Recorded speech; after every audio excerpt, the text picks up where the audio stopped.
नमस्ते बच्चों। आज हम हिंदी की क्लास में सूरदास जी के पद पढ़ेंगे। 2 पद अपन पहले पढ़ चुके हैं। पहले पद में श्री कृष्ण और राधिका के बीच में जो प्रथम वार्तालाप होती है उसका वर्णन किया गया है। दूसरे पद में गोपियाँ श्री कृष्ण भगवान को चोर कहती हैं कि श्री कृष्ण भगवान ने अपने मधुर नेत्रों से हमारे मन को चुरा लिया है, तो हमने भी श्री कृष्ण भगवान को हमारे हृदय में बिठा लिया है। और श्री कृष्ण भगवान हमारे से सारा बंधन तोड़ करके मथुरा चले गए, लेकिन फिर भी हमने उनसे किसी प्रकार का कोई बंधन नहीं तोड़ा है। हम आज भी उनसे सच्चा प्रेम करते हैं। तो इस प्रकार से ये 2 पद थे। आज हम तीसरा पद पढ़ेंगे।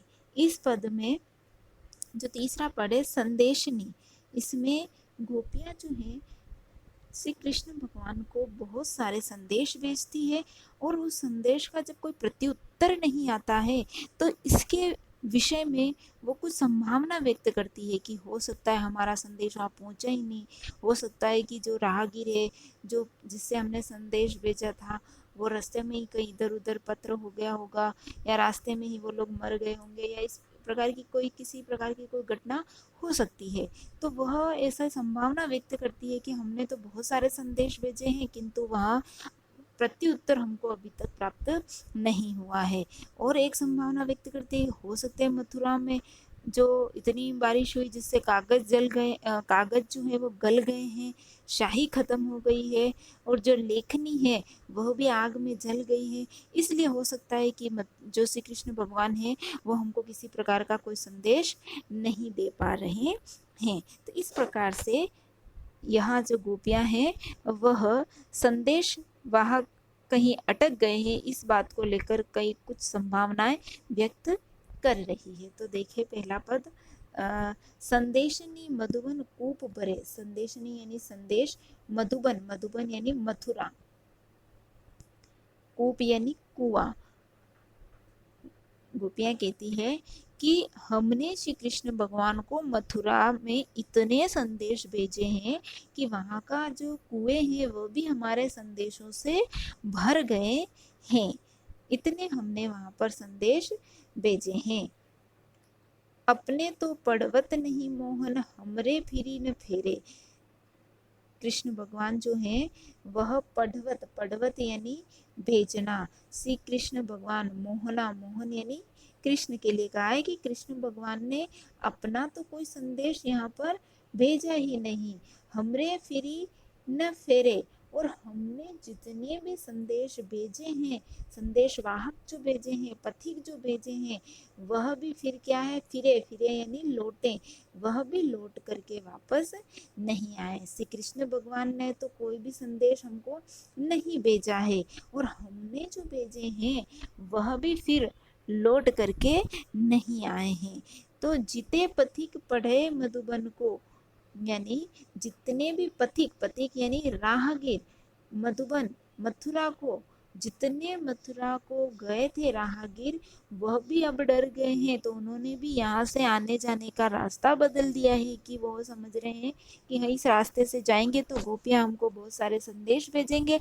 यह सोच करके वह जो राहगीर है उन्होंने भी अपना रास्ता बदल दिया है। और कहती है या फिर ऐसा हो सकता है कि बहुरी न शोध करे हैं।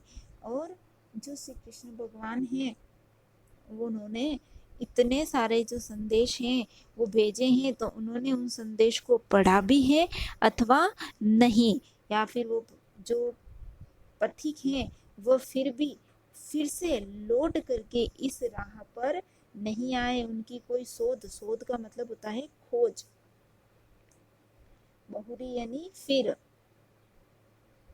बहुरी का मतलब होता है फिर, शोध यानी खोज।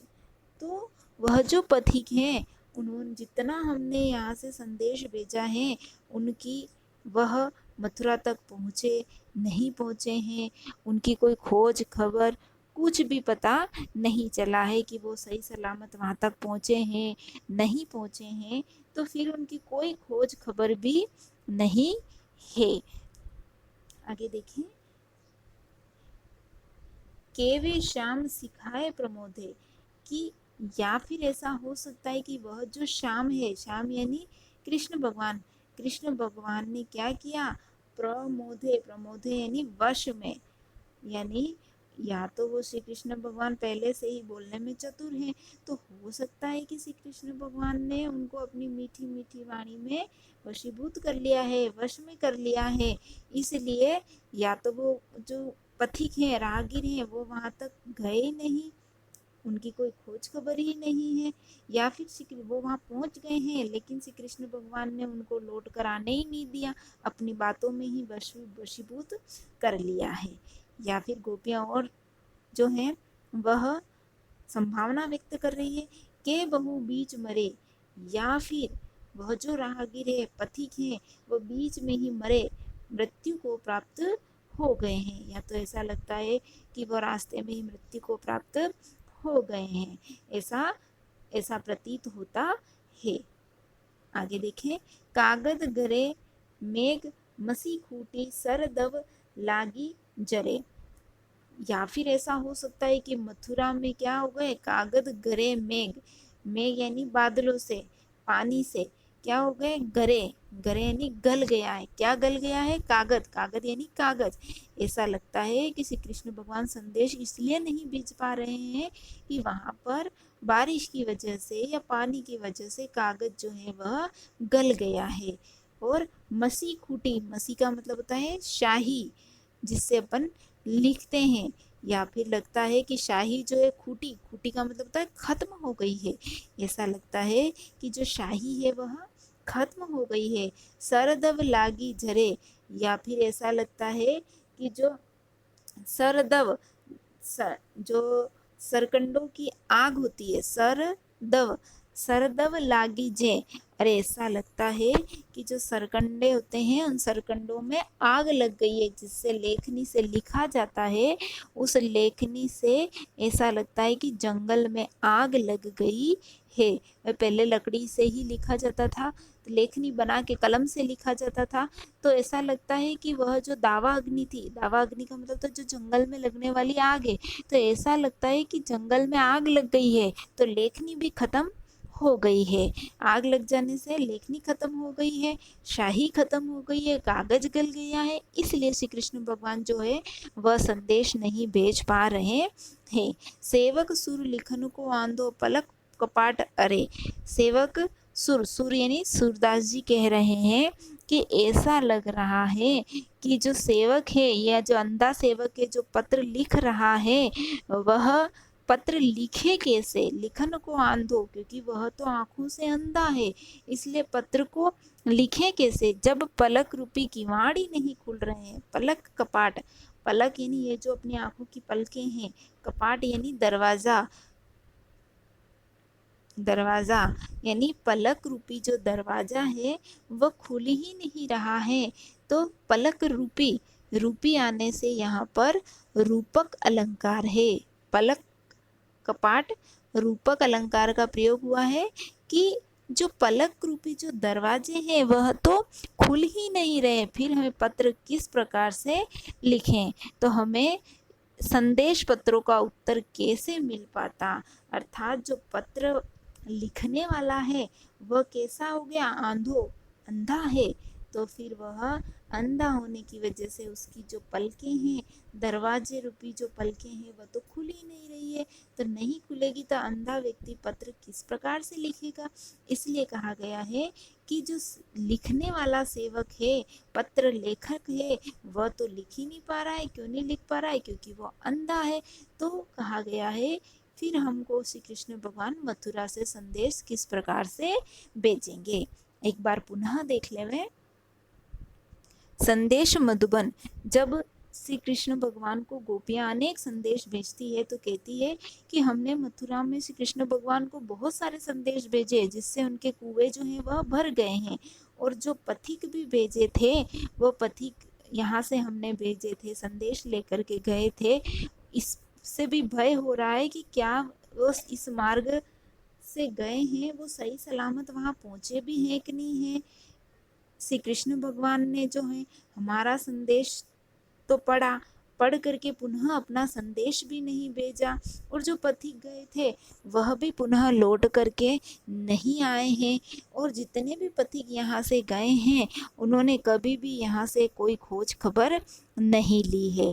और कहा है कि केवे श्याम, या फिर हो सकता है कि वह जो श्री कृष्ण भगवान हैं जो वाणी के मीठे हैं, तो ऐसा लगता है कि उन्होंने उन पथिकों को, उन राहगीरों को वश में कर लिया है, या फिर वो जो राहगीर है वो बीच में ही मृत्यु को प्राप्त हो गए। तो ऐसी कुछ संभावनाएं जो है गोपियाँ व्यक्त कर रही है कि वो राहगीर जो हैं वो भयभीत हो गए हैं, इसलिए वो लौट करके फिर इधर आना ही नहीं चाहते हैं। हमारे को हम सोच रहे हैं कि इधर जाएंगे तो गोपियाँ हमको संदेश भेजेगी, हमको श्री कृष्ण भगवान को संदेश देना पड़ेगा। तो इस डर से उन राहगीरों ने क्या करा, अपना रास्ता ही बदल दिया है। तो गोपियाँ जो है वो ऐसा संभावना व्यक्त कर रही है। आगे और कुछ संभावना है व्यक्त कर रही है कि कागज गरे मेघ, ऐसा लग रहा है कि वह मेघ से कागज जो है वह गीले हो गए हैं, शाही जो है वह खत्म हो चुकी है। सरदव लागी झरे, ऐसा लग रहा है कि सरकंडे में जो लेखनी बनाई जाती है, कलम बनाई जाती है, उसमें दावा अग्नि लग गई है, अर्थात जंगल में आग लग गई है, इसलिए अब लेखनी भी, कलम भी नहीं बन सकती है, शाही भी खत्म हो गई है, कागज भी गल गया है। इसलिए ऐसा लगता है कि श्री कृष्ण भगवान जो है वह संदेश नहीं भेज पा रहे हैं। आगे और सूरदास जी कहते हैं कि गोपियाँ सोच रही है कि यह जो सेवक है, जो लिखने वाला पत्र लेखक है, वह क्या है, अंधा है। उसकी पलक रूपी जो दरवाजे हैं वह दरवाजे जो वो खुल नहीं रहे हैं, तो फिर वह पत्र लेखन कैसे करेगा, संदेश कैसे भिजवाएगा। इसलिए ऐसी कुछ संभावनाएं जो है गोपियां व्यक्त कर रही है। अगला पद्य देखेंगे। उदो मन माने की बात है, दाख छुहारा छोड़ी अमृत फल विष कीरा विष खात है। इसमें आगे कुछ शब्दार्थ हैं, देखें। दाख का मतलब होता है किशमिश, किशमिश का जो दाख किशमिश होता है वही किशमिश। कीरा, कीरा का मतलब होता है कीड़ा, विष कीड़ा, कीरा यानी कीड़ा, कीड़े मकोड़े होते हैं वह कीड़ा। अगाध, अगाध का मतलब होता है तृप्त होना, अगाध का मतलब होता है तृप्त होना। मधुप, मधुप का मतलब होता है भंवरा। देखें, उधो मन माने की बात, उद्धव जो गोपियों को प्रेम का संदेश देने आए हैं, तो कहते हैं कि हे उद्धव, यह तो मन मानने की बात है कि जिसका मन जिसमें लगे वह उसी में लगा रहेगा, वो उसी से प्रेम करेगा। तो हमको श्री कृष्ण भगवान से सगुण रूप में प्रेम हुआ है तो हम उसको सगुण रूप से प्रेम करेंगे, तुमको निर्गुण रूप से प्रेम हुआ तो तुम निर्गुण रूप से प्रेम करो। हमने एक बार सगुण रूप से श्री कृष्ण को प्रेम कर लिया है तो हम उसी रूप में उनको प्रेम करेंगे। तो गोपियाँ जो है, जब उद्धव उनको परब्रह्म का ज्ञान देती है, तब वह गोपियाँ जो हैं अपना पक्ष में यह बात कहती है कि उद्धव मन माने की बात है, उद्धव मन के मानने की बात है, जिसका मन जिसमें रमे उसको वही करना चाहिए। दाग छुहारा छोड़ी अमृत फल, विष कीड़ा विष खाता है। विष जो होता है उसमें विष का जो कीड़ा होता है, कीड़ा यानी कीड़ा, विष का जो कीड़ा होता है वो विष ही खाएगा, वह अमृत नहीं खा सकता, क्योंकि उसको विष खाने में ही आनंद की अनुभूति होती है, क्योंकि उसका भोजन ही वही है।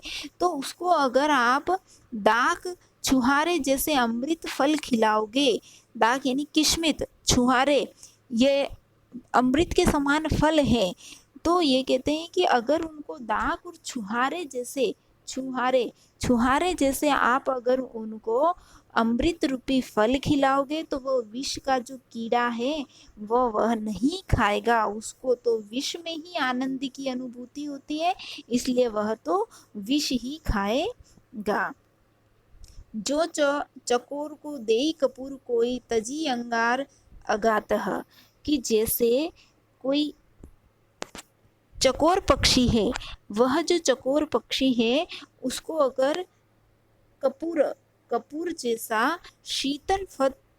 शीतल पदार्थ अगर खाने को देंगे, जो चकोर दे कपूर, चकोर पक्षी जो होता है अगर उसको कपूर जो पदार्थ है, शीतल पदार्थ उसको देंगे खाने के लिए, तो वह उसको नहीं खाएगा। तजी अंगार अगातः, तो वह क्या करेगा, उस शीतल पदार्थ कपूर को नहीं खाएगा और वह उसे छोड़ करके अंगारों को ही खाने से अपनी भूख मिटाएगा। क्या करेगा वह, तजी अंगार अगाते, तजी यानी छोड़ना, अंगार अगात यानी तृप्त होना, तृप्त होना, तो वह उसे छोड़ करके अंगारों को खाने से ही अपना भूख मिटाएगा। वो क्या खाएगा, अंगारे ही खाएगा। वह चकोर पक्षी जो है कपूर का शीतल पदार्थ नहीं खाएगा, शीतल यानी ठंडक देने वाला, और अंगारा क्या है, आग देने वाला, गरम देने वाला, तपन देने वाला। तो चकोर पक्षी जो है कपूर जो ठंडक देने वाला है उस पदार्थ को नहीं खाएगा, क्या खाएगा, अंगारे को खाएगा, जो आग उत्पन्न करता है, गर्मी उत्पन्न करा, जलन देता है। लेकिन वह जो चकोर पक्षी है वह उसी को खा करके तृप्त होता है, उसकी शांति, उसकी भूख जो है वह उसी से मिटेगी। तो आगे कहता है कि मधुप करत फोरी काठ में, मधुप यानी भोरा, भोरा जो है वो क्या करता है, करता है, घर बनाता है, किसमें, काठ, काठ यानी लकड़ी, लकड़ी में क्या करता है, खोद करके उसमें घर बनाता है, फोरी यानी छेद करके। भोरा जो है वह लकड़ी में, काठ यानी लकड़ी, लकड़ी में फोरी छेद कर करके घर बनाता है। तो लकड़ी में छेद करना बहुत कठिन कार्य है, फिर भी भोरा क्या करता है, उस लकड़ी में ही छेद बना के अपना घर बनाएगा। मैं बंदत कमल के पात, जब भौरा कमल के कोमल कोमल पंखुड़ियों पर बैठता है, और जब अगर सूर्यास्त हो जाता है, तब सूर्यास्त के समय क्या होता है, कमल की जो फूल है उसकी पंखुड़ियाँ जो है वह बंद हो जाती है, तो भौरा जो है वह उन पंखुड़ियों में अंदर बंद जाता है, और जब सूर्य उदय होता है तब पंखुड़ियाँ खुलती है तो भौरा पुनः निकल जाता है। वो ये नहीं सोचता है कि मैं उस काठ की कठोर उस लकड़ी में जाकर अपना घर क्यों बनाऊं, मैं तो कमल में हूँ, कोमल कोमल पंखुड़ियों में हूँ, खुशबू है, स्वच्छता है, सुंदरता है, तो मैं इस कमल में ही अपना निवास स्थान बना लूं। लेकिन नहीं, अगर गलती से किसी दिन पंखुड़ियों में बंद भी गया तो सूर्य उदय होते ही वो पुनः वहां से उड़ करके चला जाता है, क्योंकि उसको पता है मेरा जो घर है वह वहीं पर काठ में ही है, उसको वास्तविक जो आनंद है वो वही काठ में ही आएगा, लकड़ी में ही उसको आनंद आएगा। भले ही कमल इतना सुंदर है, इतना मुलायम है, लेकिन वो वहाँ उसका घर नहीं बनाएगा। आगे देखें, जो पतंग हित जानी आपनु दीपक, जो दीपक सो लपटात, जो पतंगा जो है वह हित जानी, अपना हित जान करके दीपक सो लपटात, दीपक की लो के सामने अपने प्राणों का क्या कर देता है, लपटात, प्राणों का उत्सर्ग कर देता है। यानी दीपक की जो लपट निकलती है, लो निकलती है, उस लो में पतंगा जो है वो यही मानता है कि मेरा जीवन का अंत इसी प्रकार है, तो वह पतंगा जो है दीपक के समीप जाकर के अपने प्राणों का बलिदान दे देता है, और वह इसी में अपनी खुशी मानता है, इसी में अपना आनंद मानता है। आगे सूरदास जी कहते हैं, जाको मन जासो सोई ताही सुहावत, सूरदास जी गोपियों के माध्यम से कहते हैं कि जाको मन जासो, जिसका मन जैसा है उसको वैसा ही सुहाता है, यानी जिसका मन जिसमें रम जाता है, लग जाता है, आसक्त हो जाता है, उसको वही पसंद आता है, उसका मन उसी में ही लगेगा। आगे सूरदास जी कहते हैं कि यह जो मन है, यह मन तो वही करेगा जो उसको अच्छा लगेगा। आगे गोपियाँ कहती है कि हे उद्धव, हमारा मन जो है वह श्री कृष्ण भगवान की आराधना में लग चुका है, और वह भी आराधना कैसी, सगुण रूप में हमने आराधना की है, इसलिए हम श्री कृष्ण भगवान को सगुण रूप में ही मानेंगे। हमारा मन जो है उसी में रुचिकर है, हमारा मन उसी में लगेगा, इसलिए हम श्री कृष्ण भगवान को उसी रूप में प्रेम करेंगे। तुम्हारा मन निर्गुण में लग रहा है तो तुम निर्गुण की आराधना करो, हमारा उसमें लग रहा है सगुण में तो हम उसमें आराधना करेंगे। पुनः देख लें, उद्धव मन माने की बात गोपियाँ कहती है कि हे उद्धव, ये तो अपने अपने मन की मानने की बात है, जो जिसके मन को जो अच्छा लगे, जिसके मन को जैसा आनंदित अनुभव होए, वह मनुष्य उसी प्रकार से कार्य करे, चाहे वो पशु हो, पक्षी हो या मनुष्य हो। तो कहते हैं कि जो विष का जो कीड़ा होता है, वह कीड़ा जो है वो क्या खाता है, विष खाता है। यदि उसको दाख और छुहावरे जैसे अमृत फल को भी खिला दे, लेकिन वह विष का कीड़ा जो है वह उसको नहीं खाएगा और वह विष को ही खाएगा। क्यों? क्योंकि उसकी आनंद की अनुभूति उसी से हो रही है। जो चकोर को देई कपूर कोई तजी अंगार अगातः, कि यदि चकोर पक्षी को कोई कपूर का शीतल पदार्थ भी देता है तो वह उसको छोड़ करके अंगारे को ही खाएगा और उसी में वह तृप्त होएगा, उसी में उसकी आनंद की अनुभूति होएगी। क्योंकि चकोर का जो भोजन है वो अंगार है, तो वो अंगारे ही खाएगा, कपूर का शीतल पदार्थ नहीं खाएगा। मधुप करत जो फोरी काठ, भंवरा जो है वह लकड़ी जो होती है उसको फोड़ करके, छेद करके उसमें अपना घर बनाता है, लेकिन जब वह सूर्य अस्त हो रहा होता है तो कमल की कोमल कोमल पंखुड़ियों में अंदर बंद हो जाता है, लेकिन जब सूर्योदय होता है तो पुनः उड़ के वहां से चला जाता है। वो ये नहीं सोचता है कि कमल में इतनी मुलायम जो पंखुड़ियां हैं, नरम नरम जो पंखुड़ियां हैं, तो मैं क्यों नहीं अपना जो घर है वो यहीं बना लूं, लेकिन नहीं, उसका आनंद जो है वो लकड़ी में ही है, वो वहीं अपना घर बनाएगा और सच्ची आनंद की अनुभूति उसको वहीं होगी। जो पतंग हित जानी आपनो, जो पतंगा है वो पतंगा पक्षी भी है, वो क्या है, अपना हित समझता है। क्या समझता है? दीपक की जो लो होती है उसमें ही अपना प्राणों का उत्सर्ग करना है। वो चाहता है कि मेरा जीवन इसी, मेरे जीवन का जो अंत है वो इसी प्रकार है, तो वो खुशी खुशी पतंगा जो है दीपक की लो में अपना प्राणों का उत्सर्ग कर देता है और इसी में वह अपना आनंद की अनुभूति करता है। सूरदास जी कहते हैं कि जाको मन जासो सोई ताही सुहावत, जिसका मन जिसमें रम जाता है उसको वही अच्छा लगता है। सुहावत यानी अच्छा लगना, उसको वही अच्छा लगता है। कि जिसका मन जिसमें रम जाता है उसको वही अच्छा लगने लग जाता है। तो श्री कृष्ण